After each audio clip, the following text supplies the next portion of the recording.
Hey everyone, welcome back to the channel. This is going to be a fun comparison. So as you all know, I've got the Note Air C and I have the Supernote Manta. The Manta I've been daily driving for a long time. I was one of the first to get the device and have really done a lot of work with it. And then prior to that, my A5X for a long time. And now I am testing out the Note Air 4C from BOOX. And there are two features that are very interesting to me. The Supernote platform uses what are called headings to be able to create a table of contents on the fly. And BOOX has introduced something called an outline.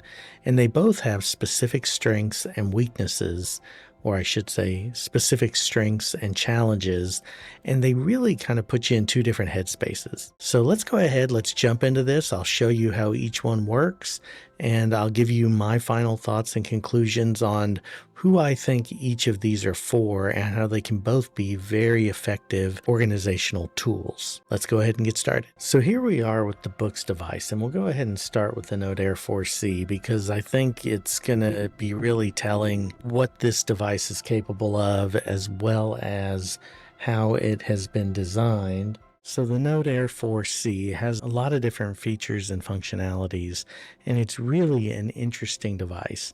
Not only is it in color, which I've done some videos on this already, I've given my early impressions, I've talked about it after a week's worth of use, but there's something even, I think, more interesting when it comes to this outline feature. And let me show you what I mean. So if I go into all notes here, and if I go into these examples that I have pulled up, so we will start with example 1, so test note 1 here. And when I pull this up, you'll see I've got a main heading, subheading 1, subheading 2, and then if I go to the second page, I have topic 2 and I have subtopic 1 and subtopic 2. Now if you go up here in this right hand corner, you're going to see that I have an outline, and that outline has the main text, and then it has a sub outline. So if I go over here, I can actually press that and I can see the subtopic. So I can get to all of those things, and it tells me what page they're on. And if I want to, I can press that and then it'll take me to that page. If I want to go to one of the other ones, I'll press it, it'll take me to that page. Now what's interesting about the BOOX approach is that everything is tied to the page. So none of this text really means anything from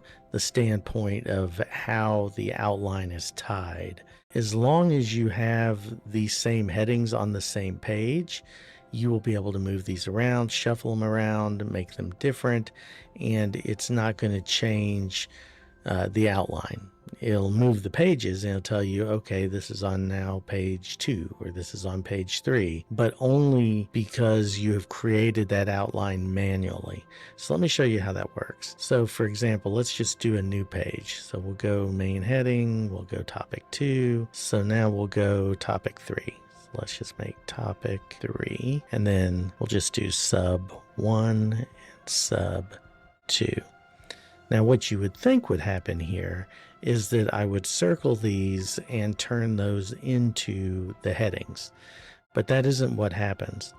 You press down on the middle of the screen and you get a pop-up, and when you get that pop-up, you get the ability here to add to outline.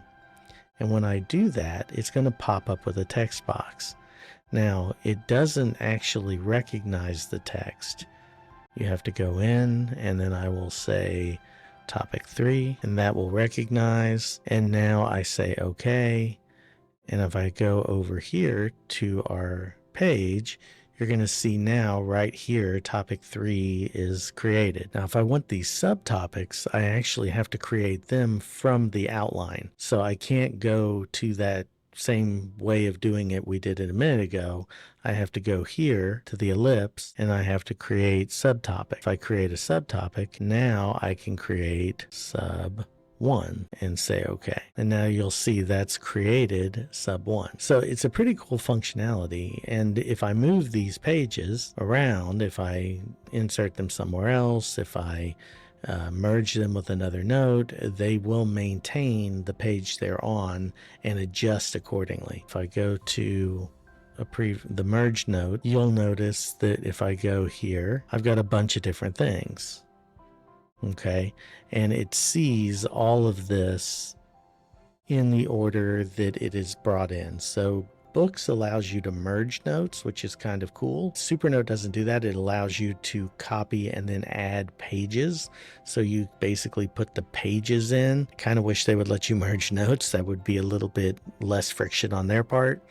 But this allows you to do that. But what's interesting here is that, for example, I switched this. This is topic 2 and heading 2, or subheading 1 and 2. And I switched that with main heading and subtopic 1 and 2. So you see that difference there. That was a difference from the other note. But if I come over here, what you're going to notice is the outline maintained its original consistency. So instead of it changing, it still says main heading, subheading 1, subheading 2, topic 1, and topic 2. So why is that important? Well, it's important from the standpoint of if you are a very linear thinker and you're going to make this outline and you are going to stick to that outline and the topics that are always going to be there are always going to be there, this is wonderful. Absolutely fabulous, because you can create the subtopics, which is something Supernote does not allow you to do. However, if at any point you move these words that you have used for the outline or the subtopics within the outline to a different page, so if I lasso this and move it somewhere else, it breaks from this structure. The structure doesn't follow the text. And for some folks that won't matter, because you'll sit there and you'll take your time, you'll outline everything, you'll have the things on the page you need on the page, and you'll be good to go.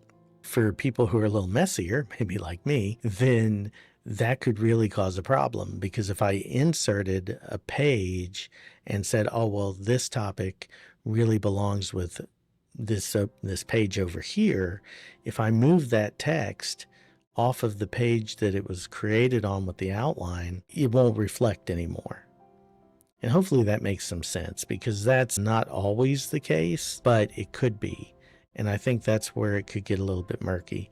I mean, we're not going to go into the whole having to create it this way, which is a little cumbersome, you know, because you do have to go through those multiple steps to create the outline, name the outline, make sure it's on the right page.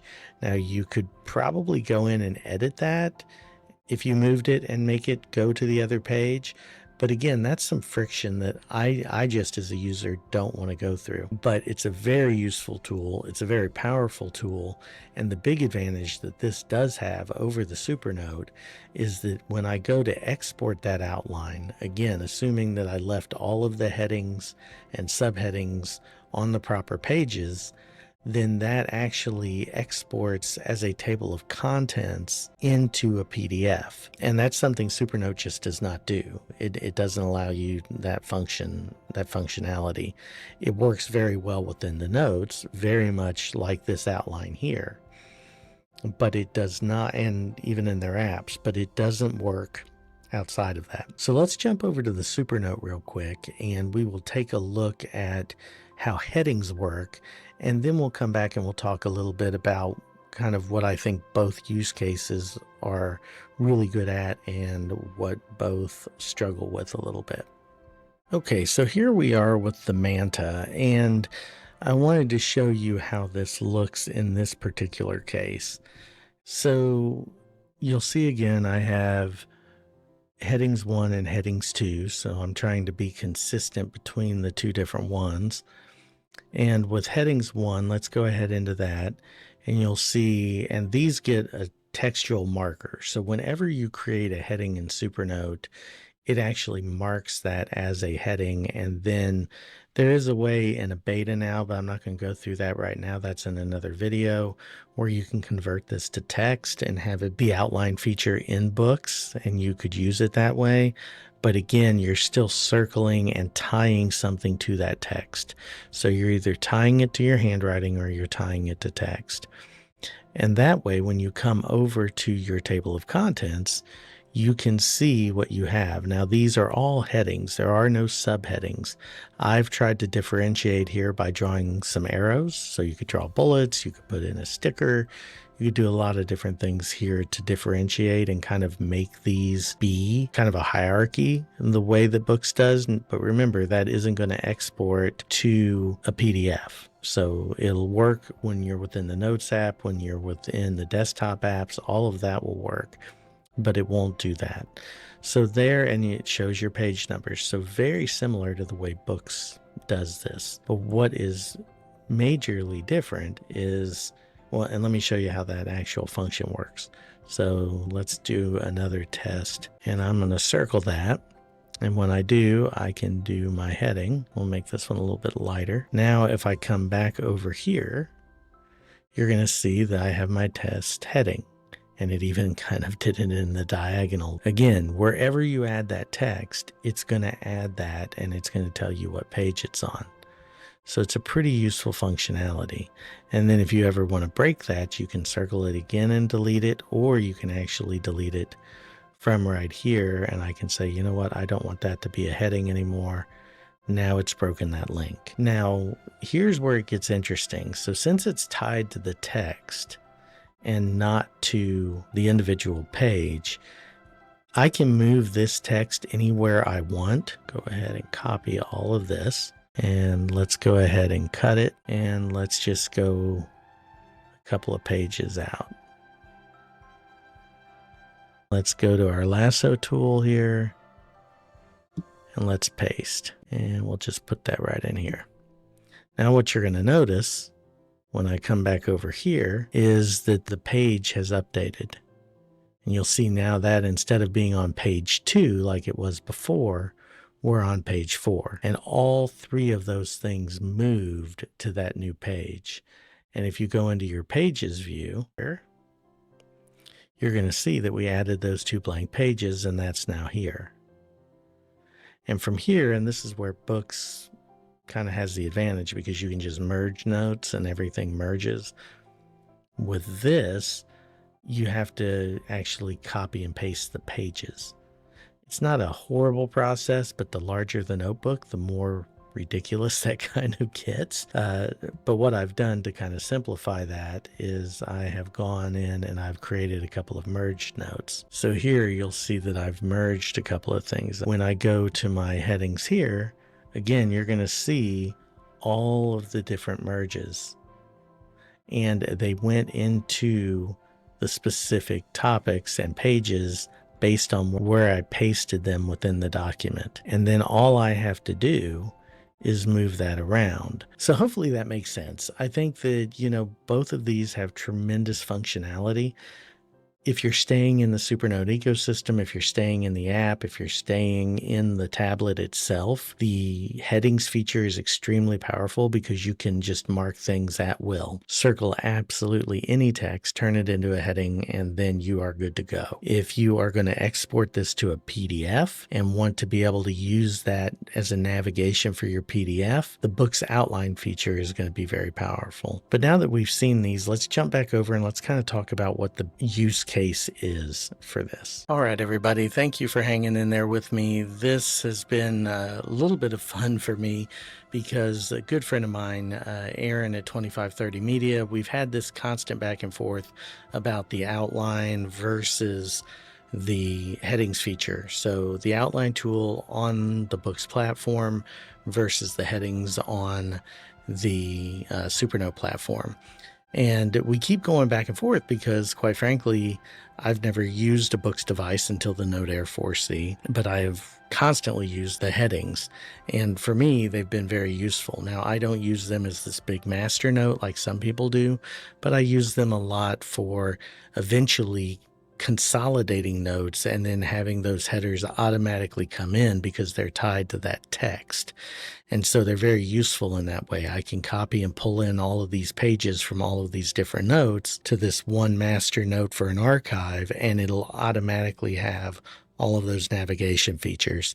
So it's pretty cool for me. The outline feature is much more, in my mind, for the intentional person who's wanting to do a more traditional outline. So your idea there being that you're going to create a structure and then you're going to work within that structure.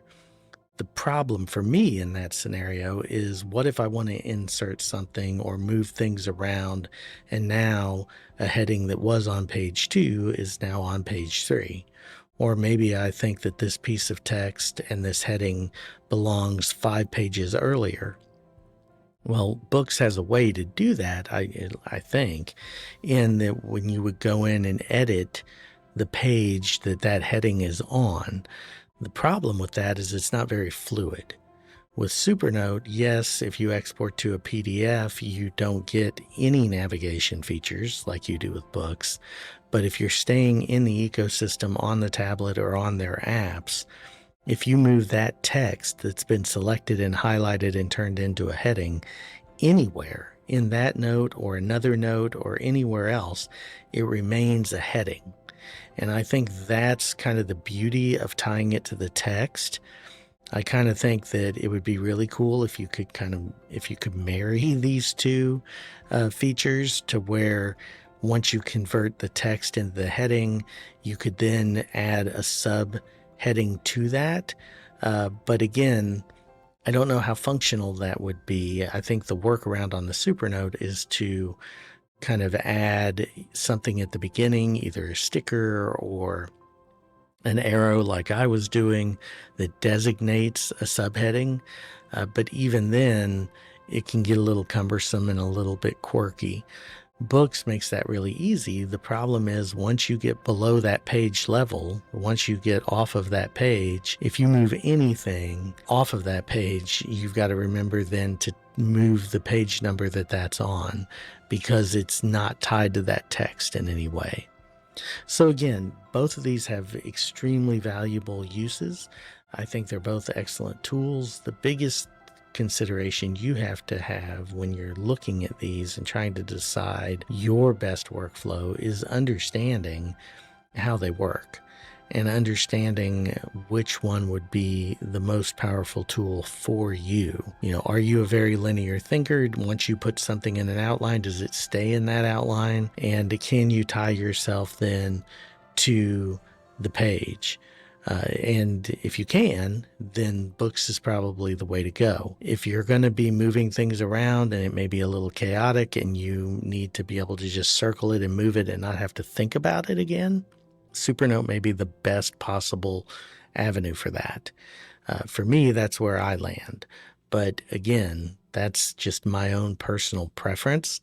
But I did want to put kind of to rest that these are the same, because they're not the same. And not because they aren't trying to be, and not because they don't serve a similar purpose, but because in the way they actually function and work. The Supernote is very clean, quick, and easy to create and move and make these headings do kind of what you want them to do in the moment. Books is more intentional. It takes longer to create, but once you do, then you can create subheadings and subtopics and other things that will help you stay even more organized as long as you have that structure. And quite frankly, I think the best way to use that would be to write whatever you're writing, maybe figure out some way to do it as a keyword or go back later and then create that outline right before you export it to a PDF.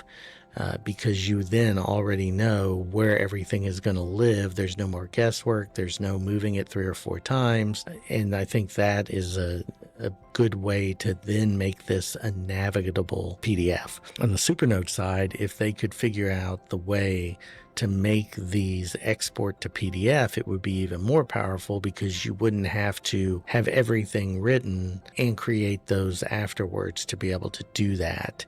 You would be able to do it in the moment, and then whenever you were done, you just hit export. It becomes a hyperlink within the PDF. You can navigate down through it the same way it works in the desktop and on Android and on the tablet, that would be ideal.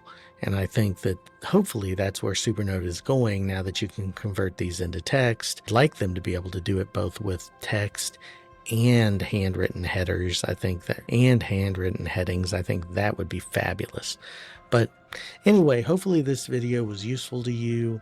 Hopefully it gives you a little bit more insights into kind of how my brain works around organization. I'm going to continue to look at both of these devices. I'm trying to daily drive the Note Air Force C at work right now, just to get it through its paces, get a better understanding of the software. I've got a lot more comparisons coming.